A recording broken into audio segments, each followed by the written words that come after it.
Hello, എന്തൊക്കെയുണ്ട് വിശേഷങ്ങൾ? എല്ലാവരും സുഖമായിരിക്കുന്നു എന്ന് വിചാരിക്കുന്നു. ഇത് നമ്മുടെ 77ാമത്തെ പാർട്ടാണ്. എന്നാൽ നമുക്ക് പാർട്ടിലേക്ക് പോയാലോ? എല്ലാവരും സബ്സ്ക്രൈബ് ചെയ്ത് സപ്പോർട്ട് ചെയ്യണം. എന്നാൽ നമുക്ക് പാർട്ടിയിലേക്ക് പോവാം കേട്ടോ. എപ്പോഴും വായടച്ചു വെക്കാതെ ഇരുന്ന് സംസാരിക്കുന്ന പാർവണ ഒന്നും മിണ്ടാതെ ഇരിക്കുന്ന കണ്ട് ശിവയെ ഒരുപാട് അസ്വസ്ഥമാക്കിയിരുന്നു. അവൻ കാർ ഒരു സൈഡിലേക്ക് ഒതുക്കി നിർത്തി ശേഷം ഇവൾക്ക് നേരെ തിരിഞ്ഞിരുന്നു. എന്താടി നീ ഇങ്ങനെ മിണ്ടാതിരിക്കണേ? എന്നെ ഒന്ന് വഴക്കെങ്കിലും പറ പ്ലീസ്. ശിവ അവളുടെ മുഖം കയ്യിലെടുത്തുകൊണ്ട് പറഞ്ഞു. അത് പറയുമ്പോൾ അവൻ്റെ സ്വരവും ഇടറുന്നുണ്ടായിരുന്നു. ഒന്നും മിണ്ടാതെ തന്നെ നോക്കിയിരിക്കുന്ന പാർവണയെ കാണുന്തോറും അവൻ്റെ സങ്കടം കൂടി വരാൻ തുടങ്ങി. നീ എപ്പോഴും എൻ്റെ പിന്നാലെ നടന്ന് ചോദിക്കാറില്ലേ നിന്നെ ഇഷ്ടമാണോ എന്ന്? എനിക്ക് ശരിക്കും നിന്നെ ഒരുപാട് ഇഷ്ടമാണ് Paru. I love you so much baby. താൻ കുറേ കാലമായി കേൾക്കാൻ ആഗ്രഹിച്ചിരുന്ന വാക്കായിട്ട് കൂടെ പാർവണയുടെ മുഖത്തൊരു ഭാവവും വ്യത്യാസവും ഉണ്ടായില്ല. അവൾക്ക് ഒന്നിനും കഴിഞ്ഞിരുന്നില്ല എന്ന് പറയുന്നതായിരിക്കും കൂടുതൽ ശരി. ശിവയോട് സംസാരിക്കണം എന്നുണ്ടെങ്കിലും അതിന് കഴിയുന്നില്ല. വാക്കുകൾ ഹൃദയത്തിൽ തന്നെ തളം കെട്ടിയിരിക്കുന്നത് പോലെ. കൈകൾ ഉയർത്തി അവനെ ഒന്ന് ചേർത്ത് പിടിക്കണമെന്നുണ്ട്, പക്ഷേ കൈകൾ ബന്ധിക്കപ്പെട്ടിരിക്കുന്നത് പോലെ. അവളിൽ നിന്നും ഒരു പ്രതികരണവും ഇല്ല എന്ന് മനസ്സിലായതും അവളുടെ ഇരു കൈകളും തൻ്റെ കൈക്കുള്ളിൽ പിടിച്ച് ശിവ കരയാൻ തുടങ്ങി. ഇതുവരെ ശിവയെ ഇങ്ങനെയൊരവസ്ഥയിൽ കണ്ടിട്ടില്ല. അതും അവൻ കരയുന്നത് തനിക്ക് വേണ്ടിയാണെന്നറിയുമ്പോൾ പാർവണയുടെ ഉള്ളവും നീറിയിരുന്നു. കുറച്ചു നേരം അവൻ അതേ ഇരിപ്പ് തന്നെ തുടർന്നു. മനസ്സിലെ സങ്കടങ്ങൾ കണ്ണുനീരാൽ ഒഴുക്കിവിട്ടപ്പോൾ അവനും സമാധാനം തോന്നിയിരുന്നു. അവൻ കണ്ണുകൾ തുടച്ച് കാർ വീണ്ടും മുന്നോട്ടെടുത്തു. യാത്രയുടെ ക്ഷീണത്താൽ പാർവണ എപ്പോഴോ ഉറങ്ങിപ്പോയി. രാവിലെ ശിവ തട്ടി വിളിച്ചപ്പോഴാണ് പാർവണ കണ്ണു തുറന്നത്. അവരുടെ കാർ വന്നു നിന്നത് വലിയൊരു തറവാട്ട് വീട്ടിലാണ്. നേരം പുലരുന്നതേ ഉള്ളൂ. സൂര്യൻ്റെ ചെറുകിരണങ്ങൾ ഭൂമിയിലേക്ക് പരക്കുന്നതിൻ്റെ ഫലമായി എല്ലായിടത്തും ചെറുതായി വെളിച്ചം പടർന്നിരുന്നു. ശിവ കാറിൽ നിന്ന് ഇറങ്ങി പാർവണിയുടെ അരികിലേക്ക് വന്നു. ഡോർ തുറന്ന് അവളെ പുറത്തിറക്കി. അത്യാവശ്യം നല്ല മഞ്ഞ് പെയ്യുന്നുണ്ടായിരുന്നു. തണുപ്പിനാൽ പാർവണ ശിവയിലേക്ക് ഒന്ന് ചേർത്ത് നിന്നു.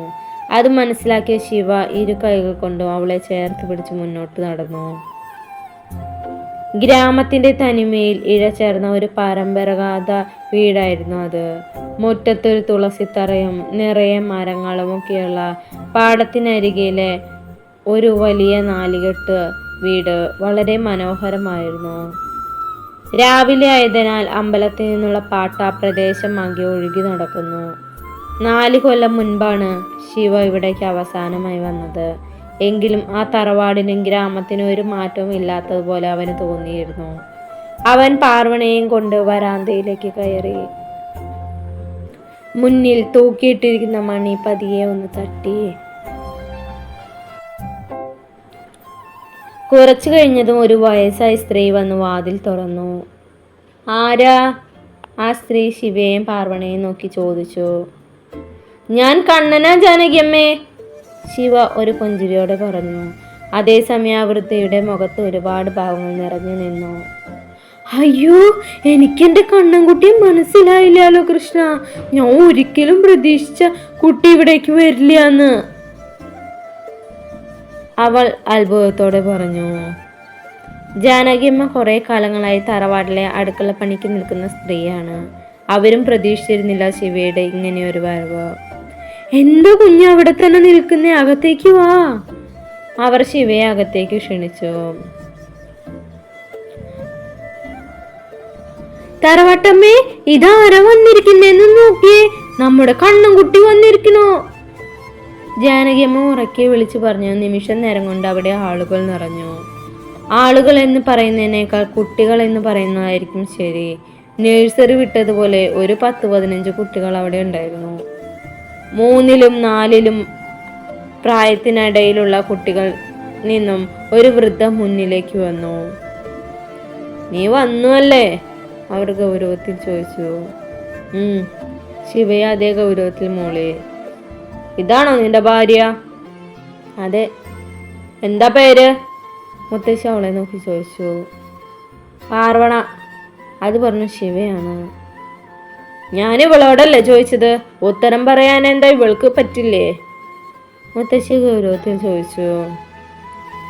അവർ വന്നത് നീ തുടങ്ങിയോ ശാരദേ? കുട്ടികൾ യാത്ര ചെയ്ത് ക്ഷീണിച്ചിരിക്കുകയാണ്, അവര് മുറിയിലേക്ക് പൊക്കോട്ടെ. അവിടേക്ക് വന്ന മുത്തശ്ശൻ പറഞ്ഞു. തുമ്പി ആന്റി. ഒരു കുട്ടി അവളുടെ അരികിലേക്ക് ഓടി വന്നു. പ്രിയമോള്. ശിവ സംശയത്തോടെ നോക്കിയപ്പോഴാണ് കുറച്ചപ്പുറത്ത് നിൽക്കുന്ന ശിവാനിയെ കൂടെ കണ്ടത്. ശിവ നോക്കിയപ്പോൾ ശിവാനി അവനൊരു ചെറിയ പുഞ്ചിരി നൽകി. ശിവ തിരിച്ചു വന്ന് പുഞ്ചിരിച്ചു. നിങ്ങൾ മുറിയിലേക്ക് പോയിക്കോളൂ. മുത്തശ്ശി അത് പറഞ്ഞു ശിവ അവളെയും കൂട്ടി മുറിയിലേക്ക് നടന്നു. എന്താ മുത്തശ്ശി, തുമ്പി ആന്റി എന്നെ കണ്ടിട്ടൊന്നും മിണ്ടാതെ പോയേ? പ്രിയമോള് പരാതിയോടെ ചോദിച്ചു. അഹങ്കാരം അല്ലാതെ എന്താ, അവക്ക് വാ തുറന്ന പേരുകൂടെ പറയാ വയ്യാച്ച എന്താ പറയാ? കണ്ണൻ എവിടുന്ന് കിട്ടിയെന്തോ ഇങ്ങനെ ഒരു അഹങ്കാരിയെ? മുത്തശ്ശി സ്വയം പറഞ്ഞുകൊണ്ട് അടുക്കളയിലേക്ക് നടന്നു. നമ്മളിനി കുറച്ച് ദിവസം ഇവിടെയായിരിക്കും താമസിക്കുക. താഴെ നമ്മൾ വന്നപ്പോൾ വാതിൽ തുറന്നു തന്നില്ലേ, അതാണ് ജാനകിയമ്മ. നിന്നോട് പേര് ചോദിച്ചില്ലേ, അതാണ് നമ്മുടെ grandma, the great Sharada Menon. Grandma കുറച്ച് ദേഷ്യക്കാരിയാണ്, പക്ഷെ മനസ്സ് നിറയെ സ്നേഹം മാത്രമേ ഉള്ളൂ. പിന്നെ കണ്ടതാണ് നമ്മുടെ grandpa Gangadhara Menon. Grandpa humble and സിമ്പിളാണ്. ബാക്കിയുള്ളവർ ഒക്കെ ഇവിടുത്തെ പേരക്കുട്ടികളാണ്. വെക്കേഷൻ ടൈം എല്ലാവരും ഇതുപോലെ വന്നു കൂടും. ശിവ പറയുന്നതെല്ലാം ശ്രദ്ധിച്ച് പാർവണ അവരുടെ അടുത്തിരുന്നു. ഒന്നിനോടും പ്രതികരിക്കുന്നില്ലെങ്കിലും പറയുന്ന കാര്യങ്ങൾ അവൾ മനസ്സിലാക്കുന്നുണ്ടെന്ന് ശിവയ്ക്ക് അറിയായിരുന്നു.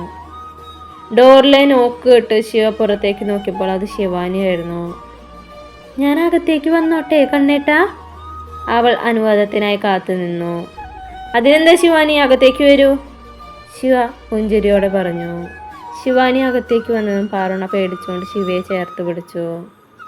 എന്തിനങ്ങനെ പേടിക്കണേ, ഇത് നമ്മുടെ ശിവാനിയാണ്.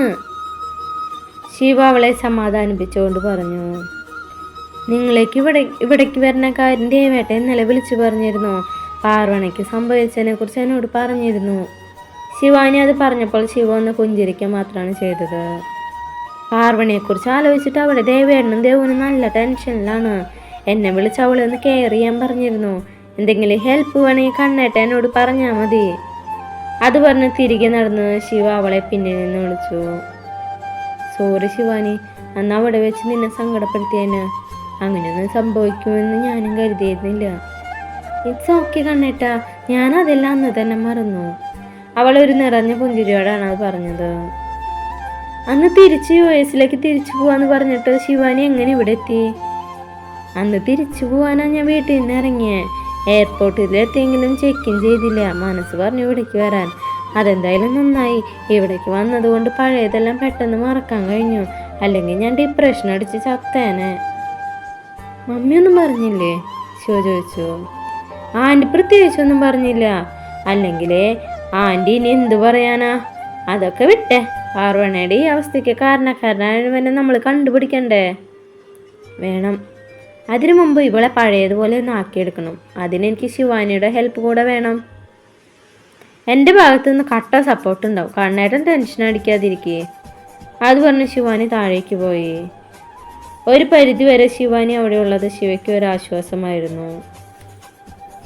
രാവിലെ ഭക്ഷണം കഴിക്കാൻ ശിവ മാത്രമേ താഴേക്ക് വന്നിരുന്നുള്ളൂ. ആ വീട്ടിലെ എല്ലാവരും ഒരുമിച്ചിരുന്നേ ഭക്ഷണം കഴിക്കാറുള്ളൂ. അതുകൊണ്ട് തന്നെ എല്ലാവരും ശിവ ഒറ്റയ്ക്ക് വരുന്നതുകൊണ്ട് സംശയത്തോടെ ഇരുന്നു. പാർവണ മോള് ഭക്ഷണം കഴിക്കാൻ വരുന്നില്ലേ കണ്ണ? മുത്തശ്ശൻ ചോദിച്ചു. ഇല്ല, അവൾക്കുള്ള ഫുഡ് ഞാൻ മുകളിലേക്ക് കൊണ്ടുപോവാണ്. കൂടുതൽ ചോദ്യങ്ങൾക്ക് കാത്തു നിൽക്കാതെ ശിവ വേഗം ഫുഡ് കഴിച്ച് പാർവണയ്ക്കുള്ള ഫുഡും എടുത്ത് റൂമിലേക്ക് പോയി. പാർവണ ഉറങ്ങുന്ന സമയം നോക്കിയാണ് ശിവ താഴേക്ക് വന്നത്. അവൻ കൂടെ ഇല്ലെങ്കിൽ പാർവണ വയലന്റ് ആകുമെന്ന് അവന് അറിയായിരുന്നു. കണ്ടില്ലേ നിങ്ങള് അവൻ ചെയ്യുന്നത്? ഭാര്യയ്ക്ക് റൂമിൽ കൊണ്ടുപോയി ഭക്ഷണം കൊടുക്കണോ? അവൾക്ക് എന്ത് ഇവിടെ വന്ന് എല്ലാവരും കൂടെ ഇരുന്ന് ഭക്ഷണം കഴിച്ചാ എന്തെങ്കിലും സംഭവിക്കുമോ? ശിവ പോയതും മുത്തശ്ശി ദേഷ്യത്തോടെ പറഞ്ഞു. നീയൊന്ന് അടങ്ങ് ശാരദേ. അവർ കുറേ ദൂരം യാത്ര ചെയ്ത് വന്നതല്ലേ, ക്ഷീണം കൊണ്ട് താഴേക്ക് വരാത്തയായിരിക്കും. ഇതൊന്നും അത്ര നല്ല കാര്യമായിട്ട് എനിക്ക് തോന്നുന്നില്ല. മുത്തശ്ശി അത് പറഞ്ഞ് കഴിക്കൽ നിർത്തി എഴുന്നേറ്റ് പോയി. ഞാൻ പറഞ്ഞു നീ മറക്കരുത് രശ്മി. അകത്തേക്ക് കയറുക, കണ്ണനെ കാണുക, കാഷ്വലായി എന്തെങ്കിലും സംസാരിക്കുക, തിരിച്ചു വരിക. ആര് പറഞ്ഞു? ഇത് നീ എത്രാമത്തെ തവണ ആര് പറയണേ? എനിക്ക് ആദ്യം ഒന്ന് കണ്ടാ മാത്രം മതി. നീ അത്രയും കരഞ്ഞു പറഞ്ഞുകൊണ്ടാണ് അച്ഛനെ പറഞ്ഞു വിട്ട് ഞാൻ ഇവിടെ വന്ന് നിന്നത്. ഇതിനൊക്കെ നീ എന്തിനാണ് ഇങ്ങനെ പേടിക്കണേ ആരു? പിന്നെ പേടിക്കാതെ ഒരു ബന്ധമില്ലാത്ത നീ എന്തിനാ കണ്ണനെ കാണാൻ ഇത്രയും ദൂരം വന്നതെന്ന് ചോദിച്ചാൽ ഞാൻ എന്തു പറയും? അതപ്പല്ലേ, അതപ്പ നോക്കാം. ഇപ്പൊ നീ അകത്തേക്ക് ആദ്യം കാണാം. അവർ രണ്ടുപേരും കൂടെ കണ്ണൻ കിടക്കുന്ന റൂമിലേക്ക് കയറി. അവൻ മുഖത്തിന് കുറുകെ ഇടത് കൈ വെച്ച് കിടക്കുകയാണ്. വലത് കൈയും വലത് കാലും ഒടിഞ്ഞിട്ടുണ്ട്. കയ്യിലും മുഖത്തും ചെറിയ പരുക്കുകളും ഉണ്ട്. കണ്ണ, ആരു വിളിച്ച ആർദ്രോ കൈമാറ്റി അവരെ നോക്കി. ആരുവിൻ്റെ ഒപ്പമുള്ള രശ്മിയെ കണ്ട് അവളെ സംശയത്തോടെ നോക്കി. ഇപ്പം എങ്ങനെയുണ്ട്? ആര് ചോദിച്ചു. കുറവുണ്ട്, അവനൊരു പുഞ്ചിരിയോടെ പറഞ്ഞു. ഇത് കണ്ണൻ രശ്മിയെ നോക്കി ചോദിച്ചു. ഇയാൾക്ക് എന്നെ മനസ്സിലായില്ലേ? ഞങ്ങളുടെ വീട്ടിൽ ഇയാൾ വന്നിട്ടുണ്ട്, രേവതിയുടെ അനിയത്തി രശ്മി. ആ ശബ്ദം കേട്ടതും കണ്ണൻ എവിടെയോ കേട്ട ശബ്ദമായി തോന്നി. എന്നാൽ അതേസമയം ആരോ രശ്മിയുടെ സംസാരം കേട്ട് അന്തമിട്ട് നിൽക്കുകയായിരുന്നു. കുറച്ചു മുമ്പ് വരെ ആദ്യേട്ടൻ എന്ന് പറഞ്ഞിരുന്ന അവൾ പെട്ടെന്ന് താൻ എന്ന് പറഞ്ഞപ്പോൾ ആരോ ഞെട്ടി നിന്ന് പോയിരുന്നു. ആ, ഇപ്പൊ ഓർമ്മ വന്നു. രശ്മി, രേവതിയുടെ അനിയത്തി. ഓർമ്മയുണ്ട്. ഇയാളെന്താ ഇവിടെ? അവൻ ചോദിച്ചു. എന്നാൽ ആ ചോദ്യത്തിന് പിന്നിൽ താൻ സംശയിക്കുന്ന ആ ശബ്ദത്തിനുടമയാണോ ഇത് എന്നറിയാനുള്ള ഒരു മാർഗം കൂടിയായിരുന്നു. ഞാനിവിടെ അടുത്തൊരു ഫ്രണ്ടിനെ കാണാൻ വന്നതാ. അപ്പോഴാണ് ആരും ഇവിടെ ഉണ്ട് എന്നും പറഞ്ഞത്. അപ്പം അവനാണ് ഇയാളുടെ ആക്സിഡൻറ്റ് കേസിനെ കുറിച്ച് എന്നോട് പറഞ്ഞേ. അപ്പം എന്തായാലും ഒന്ന് കണ്ടിട്ട് പോവാന്ന് വിചാരിച്ചു. അതെ, ഇത് അവൾ തന്നെയാണ്. ഞാൻ അന്നാ കേട്ട ശബ്ദം ഇത് തന്നെയാണ്. പക്ഷെ എന്തിന്? കണ്ണൻ്റെ മനസ്സിൽ 1000 ചോദ്യങ്ങൾ നിറഞ്ഞു നിന്നിരുന്നു. എന്നാൽ നമുക്ക് പോയാലോ രശ്മി? ആര് പറഞ്ഞു. അച്ഛൻ വരുമെന്ന പേടിയോടെയാണ് അത് പറഞ്ഞത്. ശരി, പോവാ. അത് പറഞ്ഞ് ആരുവിനോടൊപ്പം രശ്മിയും പുറത്തേക്ക് ഇറങ്ങി. ഡോറ് തുറന്നു പോകുന്നതിന് മുമ്പ് രശ്മി അവനെ നോക്കി ചിരിച്ചു.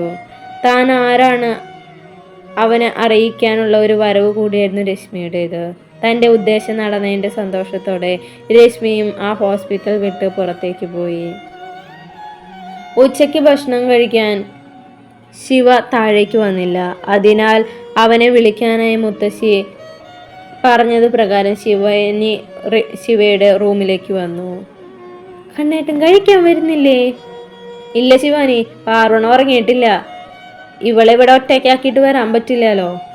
എന്നാൽ നിങ്ങൾക്കുള്ള ഫുഡ് ഞാൻ ഇങ്ങോട്ടേക്ക് കൊണ്ടുവരാം, ശിവാനി പറഞ്ഞു. എനിക്ക് വേണ്ട, പാർവണയ്ക്കുള്ളത് മാത്രം കൊണ്ടുവന്നാൽ മതി. അതെന്താ? അവൾ സംശയത്തോടെ ചോദിച്ചു. എനിക്ക് ഈ ഫുഡൊന്നും അത്രയ്ക്ക് ഇഷ്ടപ്പെടുന്നില്ല, കഴിച്ച് ശീലമില്ലല്ലോ, അതാ.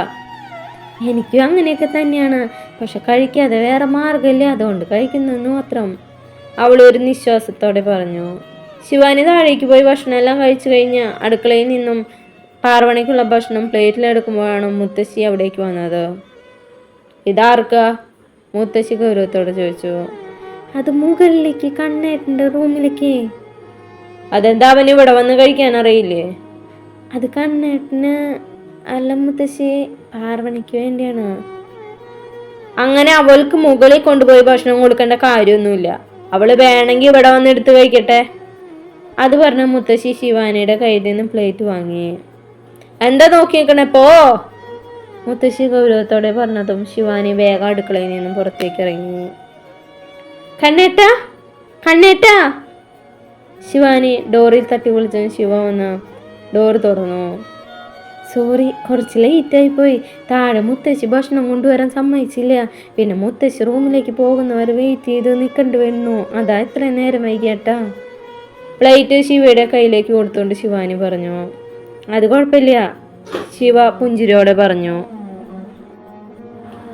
ശിവാനി തലയാട്ടിക്കൊണ്ട് തിരിഞ്ഞതും പിന്നിൽ തന്നെ ദേഷ്യത്തോടെ നോക്കി നിൽക്കുന്ന മുത്തശ്ശിയെ കണ്ടവൾ ഒന്നും ഭയന്നു. നിനക്കൊരു കാര്യം പറഞ്ഞ അനുസരിക്കാൻ വയ്യാതായോ ശിവാനി? എന്നു മുതലാ നീ എന്റെ വാക്ക് ധിക്കരിക്കാൻ തുടങ്ങിയത്? മുത്തശ്ശി ചോദിച്ചു. അവളോട് ഞാൻ പറഞ്ഞിട്ടാണ് അവൾ ഫുഡ് ഇവിടേക്ക് കൊണ്ടുവന്നേ. അതിന്റെ എന്താവശ്യമാണുള്ളത്? ഭക്ഷണം ആവശ്യമുണ്ടെങ്കിൽ അടുക്കളയിലുണ്ട്, അത് താഴെ വന്ന് കഴിക്കണം. അല്ലാതെ ഇങ്ങനെ റൂമിലേക്ക് കൊണ്ടുവരാന്ന് തരാനൊന്നും പറ്റില്ല. കുറച്ച് ദിവസത്തേക്ക് താഴെ വന്ന് കഴിക്കാൻ പറ്റില്ല, അതുകൊണ്ടാണ് ഇവിടേക്ക് ഫുഡ് വരുത്തിച്ചത്. ശിവയും ചെറിയ ദേഷ്യത്തോടെ പറഞ്ഞു. അങ്ങനെ ഇവിടെയെല്ലാം നിന്റെയും നിന്റെ ഭാര്യയുടെ ഇഷ്ടത്തിന് നടത്താമെന്ന് നീ കരുതണ്ട. നാളെ മുതൽ താഴെ വന്ന് ഭക്ഷണം കിട്ടും, അല്ലാതെ മുറിയിലേക്ക് കൊടുത്തു വിടാൻ സമ്മതിക്കില്ല. ഗ്രാൻഡ്മ, ഞാൻ പറയുന്നൊന്ന് കേക്ക്, ശിവ ദയനീയമായി പറഞ്ഞു. നീ പറയുന്നത് എന്താണ് ഞാൻ കേൾക്കണ്ടേ? നിനക്കെപ്പോഴും നിന്റെ ശരികൾ മാത്രമാണ്. ഈ തറവാട്ടിലേക്ക് നീ കാല് കുത്തിയിട്ട് തന്നെ എത്ര കൊല്ലങ്ങളായിന്നറിയോ? നിന്റെ അച്ഛൻ ചെയ്ത തെറ്റിന് ഞങ്ങൾ എന്ത് പഴച്ചു? നീ അവനോട് ദേഷ്യം കാണിക്കുന്നതിന് പകരം ഞങ്ങളോടാണ് കാണിക്കുന്നത്. എത്ര കാലായിടോ ഞങ്ങൾ നിന്നെ കണ്ടിട്ട്. ഞങ്ങൾക്കും ആഗ്രഹമില്ലേ ഞങ്ങളുടെ കൊച്ചുമക്കളോടൊപ്പം കഴിയണമെന്ന്? നിനക്ക് എപ്പോഴും വലുത് നിന്റെ വാശികളാണ്. അതിന് ഞങ്ങളെ കൂടെ ബലിയാടാക്കി. ഗ്രാൻഡ്മ, ഞാൻ ശിവ എന്താ പറയാനെന്നതും മുത്തശ്ശി എതിർത്തു. ശേഷം നിറഞ്ഞു വന്ന കണ്ണുകൾ തുടച്ചുകൊണ്ട് വെറുതെ താഴേക്ക് പോയി. കണ്ണേട്ടൻ വിഷമിക്കണ്ട, മുത്തശ്ശി പെട്ടെന്നുള്ള സങ്കടത്തിൽ പറഞ്ഞായിരിക്കും. പിന്നെ പാർവണയെ കുറിച്ചുള്ള കാര്യങ്ങൾ മുത്തശ്ശിക്ക് അറിയില്ലല്ലോ, എല്ലാം നമുക്ക് പറഞ്ഞ് മനസ്സിലാക്കാം. ശിവാനി അവനെ ആശ്വസിപ്പിച്ചു. അന്നത്തെ ദിവസം ശിവയും പാർവണയും ആ മുറിയിൽ തന്നെ കഴിഞ്ഞുകൂടി. രാത്രി എല്ലാവരും ഭക്ഷണം കഴിച്ചു കഴിഞ്ഞ് കിടക്കാൻ പോയതിനു ശേഷമാണ് ശിവ പാർവണയും കൊണ്ട് താഴേക്ക് വന്നത്. അവളെ ഡൈനിങ് ടേബിളിലിരുത്തി ശിവ പ്ലേറ്റിൽ ഭക്ഷണമെല്ലാം വിളമ്പിക്കൊടുത്തു. ശിവ തന്നെയാണ് അവൾക്ക് ഭക്ഷണം വാരിക്കൊടുത്തതും. ഭക്ഷണമെല്ലാം കഴിച്ചു കഴിഞ്ഞ് ശിവ പതിയെ അവളെയും കൊണ്ട് മുറ്റത്തേക്ക് ഇറങ്ങി. പാടത്ത് നിന്ന് വീശിയടിക്കുന്ന തണുത്ത കാറ്റ് അവരെ രണ്ടുപേരെ ഒന്ന് തഴുകിപ്പോയി. പാർവണ ശിവയുടെയും കൈ പിടിച്ച് മുറ്റത്തു കൂടെ അങ്ങോട്ടും ഇങ്ങോട്ടും നടക്കാൻ തുടങ്ങി. മുറ്റത്തെ മാവിൽ പടർന്നു കയറിയിരിക്കുന്ന മുല്ലയിൽ വിരിഞ്ഞ പൂക്കളുടെ ഗന്ധം അവിടെ ആകെ ഒരു പ്രത്യേക മണം വരുത്തിയിരുന്നു. കുറച്ചു നേരം കൂടെ അവിടെ എല്ലാം നടന്ന ശേഷം അവർ റൂമിലേക്ക് തന്നെ തിരികെ പോയി. ശിവാനി, ഒന്ന് റൂമിലേക്ക് വരുമോ? രാവിലെ അടുക്കളയിൽ നിൽക്കുന്ന ശിവാനിയെ ശിവ വന്ന് വിളിച്ചു. ദാ വരുന്നു കണ്ണേട്ടാ, അത് പറഞ്ഞ് അവൾ വേഗം മുത്തശ്ശി ഒന്ന് നോക്കി ശിവയ്ക്ക് പിന്നാലെ മുകളിലേക്ക് പോയി. എന്താ കണ്ണേട്ടാ, എന്തെങ്കിലും ആവശ്യമുണ്ടോ? പാർവണയെ നോക്കി അവൾ ചോദിച്ചു. ചെറിയൊരു സഹായം വേണം ശിവാനി, ഇവിടെ ഒന്ന് കുളിപ്പിച്ച് ഡ്രസ്സ് എല്ലാം ചേഞ്ച് ചെയ്യിപ്പിക്കണം, ഒന്ന് ഹെൽപ്പ് ചെയ്യോ? അതിനെന്താ, ഞാൻ ചെയ്തുതരാം.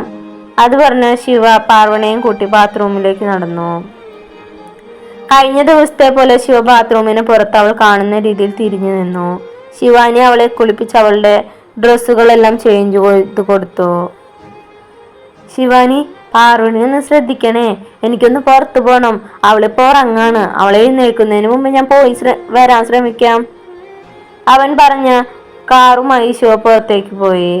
അവൻ നേരെ പോയത് അവിടുത്തെ സ്ഥലം എസ്ഐയുടെയും തന്റെ സുഹൃത്തുമായ മിഥുന്റെ അടുത്തേക്കാണ്. കഴിഞ്ഞ ദിവസം ഉണ്ടായ കാര്യങ്ങളെ കുറിച്ച്, അനുരാഗിന്റെ മിസ്സിങ്ങിനെ കുറിച്ച് അവൻ മിഥുനോട് പറഞ്ഞു. ഇത് നമുക്ക് ഒഫീഷ്യലായി അന്വേഷിക്കാൻ അറിയാൻ പറ്റില്ല. എന്തായാലും ഞാനൊന്ന് നോക്കട്ടെ, അതിനെനിക്ക് ആ സ്ഥലത്തൊന്ന് പോവണം. ഇപ്പോ സ്റ്റേഷനിൽ കുറച്ച് തിരക്കുണ്ട്, എന്നാലും സാരമില്ല, ഒഴിവ് കിട്ടുമ്പോൾ ഞാൻ അവിടെ ഒന്ന് പോയി നോക്കാം. എന്തെങ്കിലും തെളിവ് കിട്ടാതിരിക്കില്ല. ശിവ മിഥുനോട് ഓരോ കാര്യങ്ങൾ സംസാരിച്ച് നിൽക്കുമ്പോഴാണ് ശിവാനിയുടെ കോൾ വന്നത്. കണ്ണേട്ടാ, വേഗം പിടിക്ക് വരണം, പാർവണ ഉറക്കെണീറ്റു. കണ്ണേണ്ണ കാണാതായപ്പോ വല്ലാതെ വയലന്റ് ആവാൻ തുടങ്ങി, എനിക്കെന്തോ പേടിയാവാ. ശിവാനി അത് പറഞ്ഞതും അവൻ വേഗം കോള് കട്ട് ചെയ്ത് തറവാട്ടിലേക്ക് കാർ തിരച്ചു. ശിവ മാക്സിമം സ്പീഡിൽ കാർ ഡ്രൈവ് ചെയ്തു. വീട്ടിലെത്തിയതും അവൻ വേഗം അകത്തേക്ക് ഓടിക്കയറി. തന്റെ മുറിയിൽ മുന്നിൽ കുട്ടികളെല്ലാം കൂടി നിൽക്കുന്നുണ്ട്. അവൻ അവരെ നീക്കി നിർത്തിക്കൊണ്ട് റൂമിലേക്ക് കയറിയപ്പോൾ മുന്നിൽ കണ്ട കാഴ്ച ഒരു നിമിഷം അമ്പരന്ന് നിന്നു. മുത്തശ്ശിയുടെ മടിയിൽ അനുസരണയോടെ കിടക്കുന്ന പാർവണയും അവളുടെ തലയിൽ തലോടി കൊടുക്കുന്ന മുത്തശ്ശിയും. ശിവയെ കണ്ടതും പാർവണ വേഗം മുത്തശ്ശിയുടെ മടിയിൽ നിന്നും എണീറ്റ് അവന്റെ തന്നെ നോക്കി നിന്നു. ശിവ വേഗം അവളുടെ അരികിൽ വന്ന് അവളെ ഇറുക്കി കെട്ടിപ്പിടിച്ചു. പേടിപ്പിച്ചു കളഞ്ഞല്ലോടി, ശിവ അവളുടെ നെറുകയിൽ ഉമ്മ വെച്ചുകൊണ്ട് പറഞ്ഞു. ശിവാനി, കുട്ടികളെയും കൂട്ടി നീ അപ്പുറത്തേക്ക് പോ, മുത്തശ്ശി ഗൗരവത്തോടെ പറഞ്ഞതും ശിവാനി അവരെയും കൂട്ടി പുറത്തേക്ക് പോയി. ആ മുറിയിൽ ഇപ്പോൾ മുത്തശ്ശിയും ശിവയും പാർവണയും മാത്രമാണുള്ളത്. തന്നോട് മാത്രം ഇണങ്ങിയിരുന്ന പാർവണ എങ്ങനെ മുത്തശ്ശിയായിട്ട് ഇത്ര വേഗം കൂട്ടായി എന്ന് എത്ര ആലോചിച്ചിട്ട് ശിവയ്ക്ക് മനസ്സിലായില്ല. നീ എന്താ ഈ കാര്യങ്ങളൊന്നും എന്നോട് പറയാതിരുന്നേ? ഇവളെ കുറിച്ചെല്ലാം ശിവാനി പറഞ്ഞിട്ട് വേണോ ഞാൻ അറിയാൻ? അത് ഞാൻ രാവിലെ പറയാനിരുന്നതാ, പക്ഷെ ഗ്രാൻഡ്മ ദേഷ്യപ്പെട്ട് പോയത് കാരണം അങ്ങനെ ഞാൻ പറഞ്ഞില്ല. എന്നിട്ട് ഡോക്ടർ എന്താണ് പറഞ്ഞേ? ഇവിടെയുള്ള വൈദ്യന്മാരെ ആരെങ്കിലും കാണിക്കണോ? വേണ്ട, അതിന്റെ ആവശ്യമൊന്നുമില്ല. ചുറ്റുമുള്ളവരെ കെയറിങ് മതി, അവൾ പഴയ പോലെ ആകും. ഒന്ന് മൂളിക്കൊണ്ട് മുത്തശ്ശി പുറത്തേക്ക് പോയി. പിന്നീട് പാർവണയ്ക്കുള്ള ഭക്ഷണം കൊണ്ടുവന്ന് കൊടുക്കുന്നതും കാര്യങ്ങൾ നോക്കിയിരുന്നതും മുത്തശ്ശി തന്നെയായിരുന്നു. പിറ്റേ ദിവസം രാവിലെ പാർവണയെ കുളിപ്പിക്കാനായി ശിവാനിയെ വിളിക്കാൻ ശിവ അടുക്കളയിലേക്ക് പോയി. നിന്റെ ഭാര്യയുടെ കാര്യം നോക്കാൻ നിനക്കറിയില്ലേ? അതിന് ശിവാനിയാണ് വേണ്ടത്, മുത്തശ്ശി ഗൗരവത്തോടെ പറഞ്ഞു. ശിവ ഒന്നും മിണ്ടാതെ റൂമിലേക്ക് തന്നെ പോയി. ഇനി എന്താ ചെയ്യാ? നിന്നെ കുളിപ്പിക്കാന്നൊക്കെ പറഞ്ഞ എനിക്ക് നാണാവും. നമുക്ക് നാട്ടിലേക്ക് തന്നെ തിരിച്ചു പോയാലോ പാറു? ശിവ പാർവണയെ നോക്കി ഓരോന്ന് പറഞ്ഞുകൊണ്ടിരുന്നു. കാര്യം എന്താണെന്ന് മനസ്സിലായില്ലെങ്കിലും പാർവണ എപ്പോഴത്തെയും പോലെ അവനെ കണ്ണെടുക്കാതെ നോക്കിയിരുന്നു. അപ്പോഴാണ് പെട്ടെന്ന് ശിവാനി റൂമിലേക്ക് വന്നത്. മുത്തശ്ശി പാടത്തെ പണിക്കാരൻ നോക്കാൻ പോയിരിക്കുക. ഞാൻ ആ സമയത്ത് ഇങ്ങോട്ടേക്ക് ഓടി വന്നതാ. മുത്തശ്ശി വരുമ്പോഴേക്കും ഞാൻ വേഗം കുളിപ്പിക്കാൻ പാർവണയെ. അത് പറഞ്ഞ ശിവ വേഗം അവളെയും കൂട്ടി ബാത്റൂമിലേക്ക് നടന്നു. ദേവേട്ട. രാത്രി ദേവയുടെ നെഞ്ചിൽ തലവെച്ച് കിടക്കായിരുന്നു രേവതി. എന്താടാ? നമുക്ക് നാളെ തുമ്പിയുടെ അടുത്ത് വരെ ഒന്ന് പോയാലോ? അവൾ അവിടെ എങ്ങനെയായിരിക്കും എന്ന് ആലോചിച്ചിട്ട് എനിക്ക് എന്തൊരു പേടി. പേടിക്കേണ്ട ആവശ്യമൊന്നുമില്ല ദേവു, അവളുടെ ഒപ്പം ശിവയുണ്ട്. മാത്രല്ല മുത്തശ്ശിയും ശിവാനിയും എല്ലാവരും അവിടെ നല്ല രീതിയിലാണ് അവളെ നോക്കുന്നത്. എത്രയും പെട്ടെന്ന് തന്നെ അവൾ ആ പഴയ പാർവണിയാവും. എനിക്കെന്തോ ഒരു സമാധാനമില്ല ദേവേട്ട. എങ്ങനെ കളിച്ചു നടന്ന പെണ്ണാ, ഇങ്ങനെ ആകുന്ന സ്വപ്നത്തിൽ പോലും കരുതിയില്ല. അത് പറയുമ്പോ രേവതിയുടെ സ്വരം ഇടറിയിരുന്നു.